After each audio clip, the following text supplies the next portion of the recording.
Hi అండి, ఎలా ఉన్నారు అందరూ? వెల్కమ్ టు ది మౌనికాసింహావ్లాగ్స్. ఈరోజు నేను మెంతికూర చపాతీ ఏ విధంగా తయారు చేస్తానో చూపిస్తానండి. ఈ వీడియోలో మీరు చూసినట్లయితే చపాతీ ఎంత మెత్తగా వచ్చాయో తెలుస్తుంది. అంతేకాకుండా రొటీన్గా ఎప్పుడు నార్మల్ చపాతీనే కాకుండా ఇలా ఒకసారి ట్రై చేసి చూడండి, చాలా టేస్టీగా ఉంటాయి. నేను ఇక్కడ ఈ చపాతీ ప్రిపేర్ చేయడానికి ఒక మెంతికూర కట్ట తీసుకున్నాను. ఈ మెంతికూర కట్టలో ఆకులు మాత్రం సపరేట్ చేసి తీసుకుంటున్నానండి. ఇక్కడ ఆకులు సపరేట్ చేసి తీసుకున్నాను నేను. కాడలు వస్తే ఏంటంటే కొంచెం పుల్లలుగా తగులుతుంటాయండి. కాడలు లేకుండా ఆకులు మాత్రమే తీసుకోవాలి. నెక్స్ట్ ఈ మెంతికూరని చిన్నగా కట్ చేసుకున్నానండి, చిన్న పీసెస్గా. నెక్స్ట్ ఇందులోకే అల్లము, వెల్లుల్లి, పచ్చిమిర్చి సన్నగా తురుముకున్న పీసెస్ వేసుకున్నాను. అలాగే కొద్దిగా సాల్ట్, కొద్దిగా జీలకర్ర, అలాగే కొద్దిగా వామ కూడా యాడ్ చేసుకుంటున్నాను ఇందులో. ఇవన్నీ బాగా కలిసేలాగా చేయబెట్టి కలుపుకుంటున్నానండి. మొత్తం బాగా కలిసేలా కలుపుకున్న తర్వాత ఇందులో కొద్దిగా పసుపు యాడ్ చేసుకుంటున్నాను. పసుపు యాడ్ చేయడం వల్ల కలర్ఫుల్గా చూడటానికి చాలా అందంగా కనిపిస్తాయి చపాతీలు.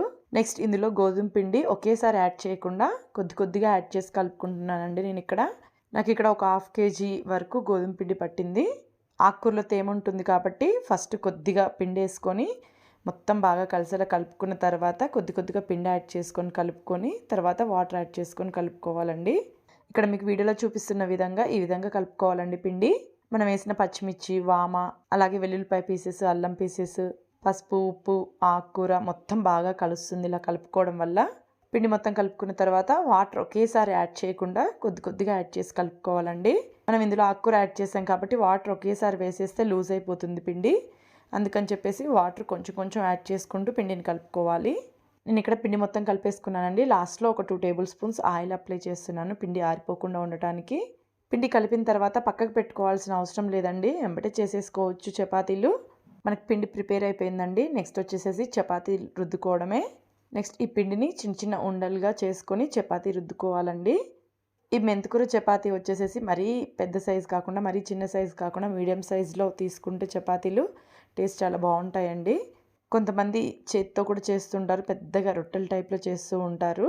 నేను చపాతీ ఉండలు చేసేసుకొని నెక్స్ట్ ఫ్లోర్ మీద కొంచెం పిండి వేసుకొని చపాతీ రుద్దుకుంటున్నాను. ఇక్కడ చాలా ఈజీ ప్రాసెస్ అండి. రొటీన్గా నార్మల్ చపాతీ కంటే ఈ విధంగా ఒకసారి ట్రై చేసి చూడండి. చాలా టేస్టీగా స్మూత్గా ఉంటాయి చపాతీలు. ఇందులో కావాలనుకుంటే ఆనియన్ పీసెస్ కూడా యాడ్ చేసుకోవచ్చు అండి. అలాగే కరివేపాకు, కొత్తిమీర కూడా యాడ్ చేసుకోవచ్చు. నేను అవేమీ యాడ్ చేయకుండా ఓన్లీ ఆకుకూర మాత్రం యాడ్ చేసుకున్నాను. ఇక్కడ చపాతీ రెడీ అయిపోయింది. నెక్స్ట్ స్టవ్ మీద చపాతీ పెంకు పెట్టుకొని కాల్చుకుంటున్నాను అండి చపాతీలు. చపాతీ ఒకవైపు లైట్గా కాలిన తర్వాత రివర్స్ వేసుకొని చపాతీ కాలిన వైపు నెయ్యి కానీ ఆయిల్ కానీ అప్లై చేసుకోండి. నెయ్యి అప్లై చేసుకుంటే ఇంకా చాలా టేస్టీగా ఉంటుంది. అలాగే 2 సైడ్స్ అదేవిధంగా నెయ్యిని అప్లై చేసుకోవాలి. ఈ చపాతీ వచ్చేసేసి లంచ్ బాక్స్లోకే కాదండి, స్నాక్స్గా కూడా చాలా బాగుంటుంది. మార్నింగ్ టిఫిన్గా కానీ అలాగే నైట్ డిన్నర్లోకి కూడా చాలా టేస్టీగా ఉంటుంది చపాతీ. ఈ చపాతీని ప్రిపేర్ చేయడం ఎంత ఈజీనో టేస్ట్ కూడా అంతకంటే ఎక్కువ రుచిగా ఉంటుంది. ఇలా మెంతికూరతోనే కాదండి, తోటకూరతో కూడా చపాతీలు ఇలా ప్రిపేర్ చేసుకోవచ్చు. అవి కూడా చాలా టేస్టీగా ఉంటాయి. ఆ వీడియో కూడా ఇంకోసారి అప్లోడ్ చేస్తాను. ఇక్కడ మనకి చపాతీ రెడీ అయిపోయిందండి. మీరు చూసినట్లయితే ఎంత పర్ఫెక్ట్గా కాలిందో తెలుస్తుంది చపాతీ. నెక్స్ట్ ఇదే విధంగా ఇంకో చపాతీ కూడా నేను పెంకు మీద వేసేసుకున్నాను. చాలా ఈజీగా ఇలా మెంతికూర చపాతీస్ ఈజీగా ప్రిపేర్ చేసుకోవచ్చు.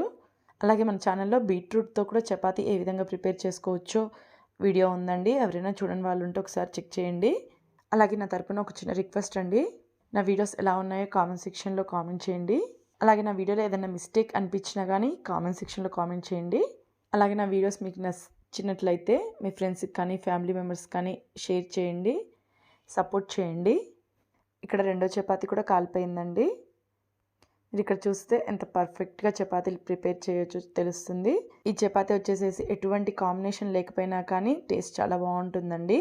లేదా పప్పులోకి కానీ ఏదైనా పచ్చళ్ళలోకి కానీ అలాగే చికెన్ కర్రీస్ కానీ నార్మల్ కర్రీస్లలో కానీ వేటిలో కానీ చపాతీ సెట్ అవుతుంది. నార్మల్గా తీసుకున్నా కానీ టేస్టీగానే ఉంటుంది. నేను ఇక్కడ పెరుగు చట్నీ ఆనియన్ క్యారెట్తో సర్వ్ చేశానండి. ఇలా ఒకసారి ట్రై చేసి చూడండి, చాలా టేస్టీగా ఉంటుంది. అలాగే నా వీడియో ఎలా అనిపించిందో కామెంట్ సెక్షన్లో కామెంట్ చేయడం మాత్రం మర్చిపోవద్దండి. వీడియో నచ్చినట్టయితే లైక్ చేయండి, షేర్ చేయండి, సబ్స్క్రైబ్ చేసుకోండి.